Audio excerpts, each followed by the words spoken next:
කියවීම මිනිසෙකු සම්පූර්ණ කරයි. සාකච්ඡාව මිනිසෙකු සූදානම් කරයි. ලිවීම නියම මිනිසෙකු බිහි කරයි. ෆ්‍රැන්සිස් බේකන් පඬිතුමාගේ හරි අපූර්ව කියමනක් මේ වර්තමාන සමාජයට මැනවින් ගැලපෙනවා. පොතක් පත්තරයක් නැති ගෙදරක් හරියට අඳුරු ගුහාවක් වගේ කියලා තවත් ඒ වගේම ලස්සන කියමනක් තියෙනවා. අපේ ජීවිතයේ අඳුරු දුරලා ආලෝක පහන්සෙලු ගෙනෙන්නේ පොතපතයි. එහෙනම් අවසරයි මේ සියලුම කරුණු වලින් මාගේ කතාවට ප්‍රවේශ වන්න. පොත් කියවීම මිනිසා සම්පූර්ණ කරයි. පොත් කියවීම මිනිසා සම්පූර්ණ කරයි කියන්නේ ප්‍රසිද්ධ කියමනක්. අප මිනිසුන් ලෙස ඉපදුනත් සැබෑ මිනිසෙකු වන්නට පොතපත අවශ්‍ය බව තමයි එම කියමනෙන් ගම්‍ය වන්නේ. පාඨකයා පොතපත කියවන විට දැනුම පමණක් නොවේ මුළු ජීවිතේම පවක් වෙනස් වීමක් සිද්ධ වෙනවා. අප සමහර පොත්පත් කියවන විට ඇඬෙනවා, හිනාවක් නගිනවා, හදවත කම්පා වෙනවා.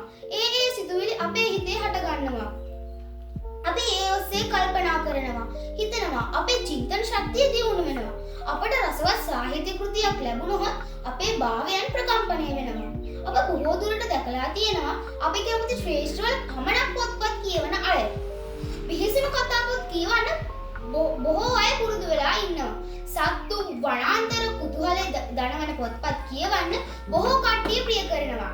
නමුත් ලෝකයේ පිළිබඳ පුළුල් දැනුමක් ලබා ගන්න නම් මේ විවිධ පොත්පත් කියවිය යුතුය. ඔබ දන්නවද ප්‍රහෞෂධ කියන වචනය? ප්‍රහෞෂධ කියන්නේ බොහෝ ඇසූ පෙරු ඇති තැනැත්තාට. බහෞෂධ පුද්ගලයෙකු වීමට නම් හොඳින් පොත්පත් කියවිය හා සමාජය ඇසුර වැඩි කරගත යුතුය. පොත්පත් වලිනුත් අපිට පුද්ගලයන් හඳුන්වා දෙනවා. සමාජයේ හැසිරෙන්න ඕන විදිහ අතුරුආබාධයකින් තොරවම කියලා දෙනවා. මාත්‍රාව කොපමණ වැඩි වුවත් අතුරුආබාධයක් ලැබෙන්නේ නැහැ නේද සොයරිසොයරියනේ. කියවීම තුළින් ලොව ශ්‍රේෂ්ඨ පුද්ගලයන් අතරට එකතු වූ චරිත කිහිපයක් මම ඔබ අවධානය තැබීමට කැමතියි.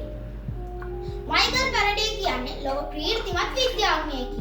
ඔහුගේ නව සොයා ගැනීම් අතරට විද්‍යුත් චුම්බක ප්‍රේරණ මූලධර්මය ඩයිනමෝව ප්‍රධාන තැනක් ගන්නවා. ඔහු දිළිඳු පවුලක උපත ලැබූ අතර උසස් අධ්‍යාපනය ලැබීමට අහිමි විය. අවුරුදු 15 දී පොත් බඳින්නෙකු යටතේ පොත් බඳින්නෙකු ලෙස තම ජීවිකාව කර ගැනීමට ඔහුට සිදු විය. ඔහු මේ නිසා අදට අසුවන සෑම පොතපතක්ම කියවීමට පුරුදු වූහ. මෙම නිසා ඔහු පොත් කියවීමට ඇබ්බැහි වූහ. ඔහු බ්‍රිටනිකා නම් වූ විශ්වකෝෂයේ 100 වතාවකට වැඩි ප්‍රමාණයක් කියවා තිබේ.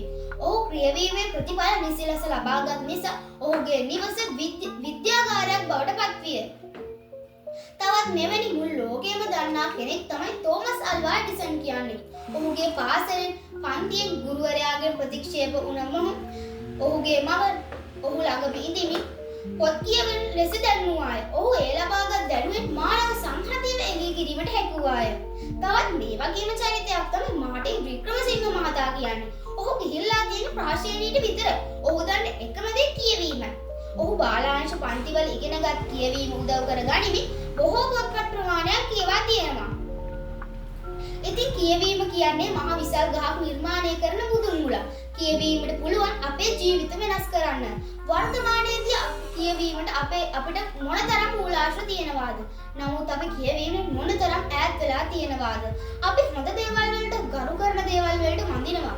අපේ වැඩිහිටියෝ කියලා දෙනවා උදේ පොතක් ගත්තාම වැඳලා ගන්න කියලා. පොත්පත් වලට මුළු ජීවිත කාලෙම වැඳගෙන හිටියත් මදි. පොත මහා විශාල ගහක් වෙනවා, සෙවණ දෙනවා ජීවිතේටම යම් දිනක. මගේ කතාවෙන් ඔබේ ජීවිතයට කියවීමේ හොඳ පුරුද්ද එකතු කර ගැනීමට උත්සාහ කරන්න යයි කියමි මම නිහඬ වන්න. ඔබ සැමට තෙරුවන් සරණයි.